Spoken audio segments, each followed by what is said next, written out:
Hey everyone, John Doyle from OptixEQ, and today I want to take a look at race 7 at Aqueduct. This is going to be Thursday, 11:30, November the 30th. It's a low-level claiming race, and I want to show you how to kind of use plot in a different way. I mean, this plot fit is red, so it's races that we typically kind of stay away from because the plot is less predictable. But I think there's an opportunity here if you kind of look past things a little bit, and I think this is an interesting way and a creative way to use the product. And I always encourage people to get, a little bit innovative with this because, there's no easy answer to this game. You're not just going to get like a plot that says that's the horse and, whatever, or somebody's going to make a pick or there's going to be some computer printout tells you that's not the way it works. You got to be a little bit creative. You got to look at information and look at it in a different way than everyone else if you want an edge, if you want to find those horses that might be a little bit off the radar. Okay, so the plot fit is red in this race. The other thing you look at is the contention and the speed rating is low. Snowflake is no contention basically, and speed rating is 0. And if you look at the plot, I mean, it just kind of looks like that way. Typically plots are kind of the opposite of this, where you got more contention up front and then closers in the back. But this race really has very little contention in quadrant 1, and you got some contention actually off the pace. So to me, is a race where if you can find a nice horse, a little bit under the radar that could be forwardly placed, you can get a price. Then you should take your shot in a kind of race like that. That's why I'd be looking for a pricey, forwardly placed horse. When you look at the surface and distance plot, you see all these horses that don't plot. And that's the reason, is because we don't have in the last at least year any form for these horses at this surface and distance. So that would be dirt and sprint. Okay, so we're in a sprint race here. And I want to show you, I want to go just flip to the grid for a second. Let me clear this out and flip to the grid. I want to show you, let's just kind of look at the last 180 days. I don't want to go beyond, 6 months. I want to look at all the dirt races. So I put a D there and the sprints. And the reason I put the SPR and not the 6 furlongs, 6.5 furlongs, because I want all the sprints, 6.5, 7, all the rest. So you can see when I filter for that, you have three horses that kind of have a lot of form for that particular filter. So only 3 horses have done a lot of sprinting on the dirt recently, like in the last 6 months. That's the 1, the 4, and the 9. And I think the one thing you'll notice about all of them is let me just get my pen here so I could show you. Look at the first call on all these horses. And even the second call. These horses haven't been sniffing near the early pace, okay?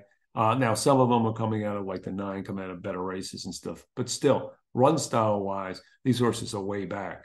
So the horses with the sprint form are not forwardly placed horses. So maybe this is an opportunity to look at a horse that's maybe routing, that has early speed, that can kind of stick.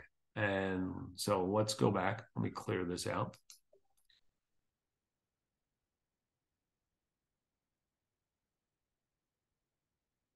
Go back to the plot. Okay, so when we evaluate that, we see the 2, 6, and 7 are the 3 horses that like to be forwardly placed, that don't plot on surface and distance because they're coming out of route races. And of those, the 7 looks like he's going to be potentially be the most forwardly placed, with the 2 and the 6 behind him. When you look at the odds, the 2 is 5-1, 7 is 10-1, and the 6 is 7-2. So right away tells me the 2 and the 7 look like horses that potentially look like horses that could be price plays and could be forwardly placed in a race with lacking in pace. Let's go to the grid back and let's look at these horses individually. I'm going to clear the filters that we put in before. I'm going to look at the number 2 horse, Pit Boss. This horse is, recently dropped like 2 back at this level, pressed, dueled, it faded a little bit, didn't run a bad figure, a little bit, below, but below that race. But again, it was 12.5. So it's kind of horse fits. And if you go, let's go to summary and let's look at speed figures and see how, this, yeah. So the 2 is a little bit below on speed figures, 6 and 7, a little bit better, but, he's okay. 5-1, he's not bad. Again, he's going to have an advantage of the pace scenario. You know, someone you can kind of consider a contender. The 6, and there's the horse that kind of fits on speed figures. And this horse is really dropping, actually, from some recent races. But here's the problem with this horse overall. It's a turf horse. Got limited dirt experience, 2 races on dirt. He had a no finish, beaten 18 lengths, and a no keep, both going long. So, you know, he to me, at 7-2, this horse has got to prove it to me. I prefer looking at the 2 to him. So let's look at the 7.